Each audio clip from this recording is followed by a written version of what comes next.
और साथ ही साथ दिल्ली में पेट्रोल डीजल के दाम यूपी और हरियाणा में भी ज्यादा है, जिस पर डिप्टी सीएम मनीष सिसोदिया ने बताया कि दिल्ली में वैट कम करने को लेकर सरकार विचार कर रही है। केंद्र सरकार ने एक्साइज ड्यूटी कम की है, हम भी उसको एग्जामिन कर रहे हैं। कुछ राज्यों से भी पता चला है कि उन्होंने भी वैट के रेट कम किए। वो कुछ पैसे कम कर रहे हैं और कह रहे हैं राज्य सरकारें कम कर दें।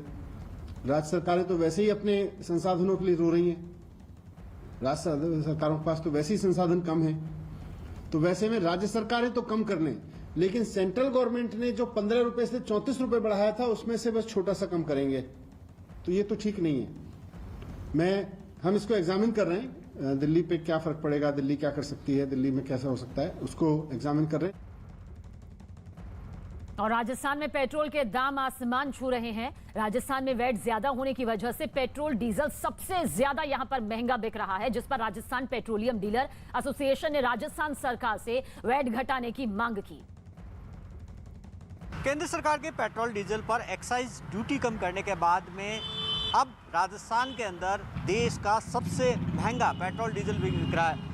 राजस्थान के अंदर 111 रुपये पेट्रोल की रेट है इस वक्त, जो देश के अंदर सबसे ज़्यादा है। लेकिन इससे ही चौंकाने वाली बात यह है कि इस वक्त राजस्थान ही एक ऐसा स्टेट है पूरे देश में जहां पर टैक्स सेंटर से ज़्यादा, यानी कि जो केंद्र सरकार पेट्रोल डीजल पर टैक्स ले रही है उससे ज़्यादा राजस्थान सरकार के अंदर वसूला जा रहा है। देखिए कि जो तेल भरवाने लोग आ रहे हैं, आप ये बताएं कि काफ़ी सस्ता किया केंद्र सरकार ने, राजस्थान सरकार को भी करना चाहिए। बिल्कुल सर, बहुत बढ़िया किया है। 5 रुपये सस्ता, 6 रुपये सस्ता किया है तो बहुत बढ़िया किया है।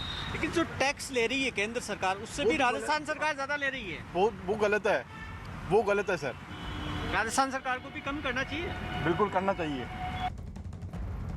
तो राजस्थान में पेट्रोल डीजल के मुद्दे पर गरमाई सियासत के बीच प्रदेश कांग्रेस अध्यक्ष गोविंद सिंह डोटासरा ने बीजेपी को घेरने की कुछ इस तरह से कोशिश की। जब तक अंतर्राष्ट्रीय बाजार के कच्चे तेल के जो भाव हैं उसके अनुपात में जब तक नहीं कर देंगे या पेट्रोल डीजल को जब तक जीएसटी में नहीं ले लेंगे, तब तक इसका स्थायी समाधान नहीं होगा। मैं समझता हूं कि इस अवसर के ऊपर 15 दिन तक हम प्रदेश में गांव-गांव, ढाणी-ढाणी वार्ड में जाकर के लोगों को जन जागृत करेंगे महंगाई के खिलाफ, केंद्र सरकार की नीति के खिलाफ। बीजेपी नेता और बिहार सरकार में मंत्री शहनवाज हुसैन ने कांग्रेस शासित राज्यों में पेट्रोल डीजल के दाम घटाए नहीं जाने पर उन्हें निशाने पर लिया।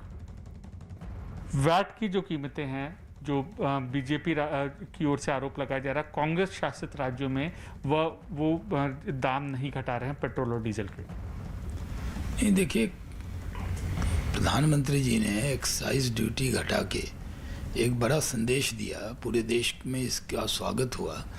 और जो हमारी सरकारें हैं, जो बीजेपी रूलिंग है सहयोगी दल के साथ भी, उन सब ने वैट भी घटा दिया। लेकिन कांग्रेस की सरकार और जो विपक्षी दल की सरकार है वो जनता को कोई रिलीफ नहीं देना चाहती।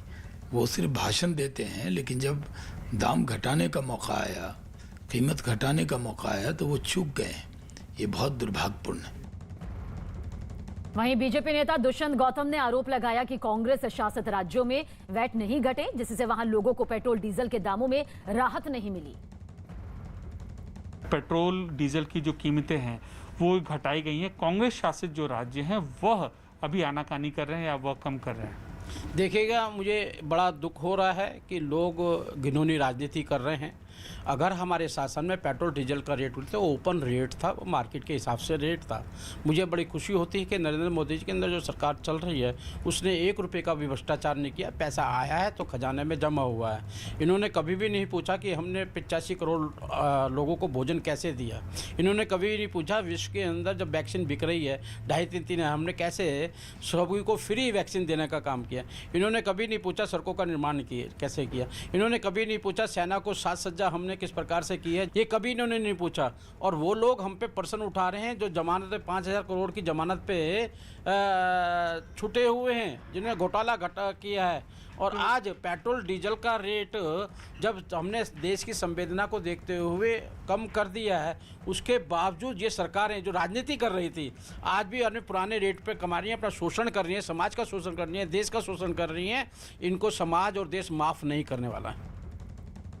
और इस बीच राजस्थान सरकार में परिवहन मंत्री प्रताप सिंह ने कहा कि वहां वैट कम होगा या नहीं, इसका फैसला सीएम गहलोत करेंगे।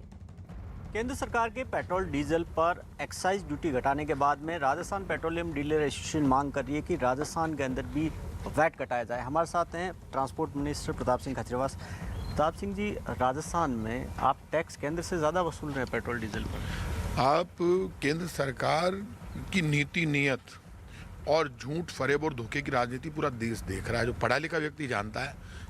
रही बात राजस्थान की, अभी 3% हमने वेट कम किया था। जैसे ही सेंटर का एक्साइज ड्यूटी कम होती तो हमारे भी कम, उन्होंने 10 रुपये कम हुए और यहाँ 12 रुपये हो गए, क्योंकि हमारा भी हिस्सा कम हो गया अपने आप। जो सेंट्रल गवर्नमेंट पाप कर रही है, ये केंद्र की भूमिका कभी नहीं रही। इस सबसे महंगा पेट्रोल डीजल आज की तारीख में राजस्थान में ही है। और नहीं, राजस्थान में नहीं है, मैं आपको क्लियर कर दूं, मध्य प्रदेश में सबसे ज्यादा। लेकिन उन्होंने कल ही वेट कम कर दिया। उन्होंने कर दिया क्योंकि वो तो चमचे हैं, केंद्र के चमचागिरी करेंगे, अपनी कुर्सी सुरक्षित रखनी है। लेकिन सच्चाई पे तो डिस्कस होगा, कांग्रेस हो या बीजेपी हो। ऑनलाइन आंकड़ा बोल रहा है, जब 2014 में $105 प्रति बैरल था क्रूड ऑयल, तब 70 रुपये और 60 रुपये था डीजल, 60 रुपये, 59 रुपये 50 पैसे और 70 रुपये पेट्रोल। आज तो $80 प्रति बैरल है।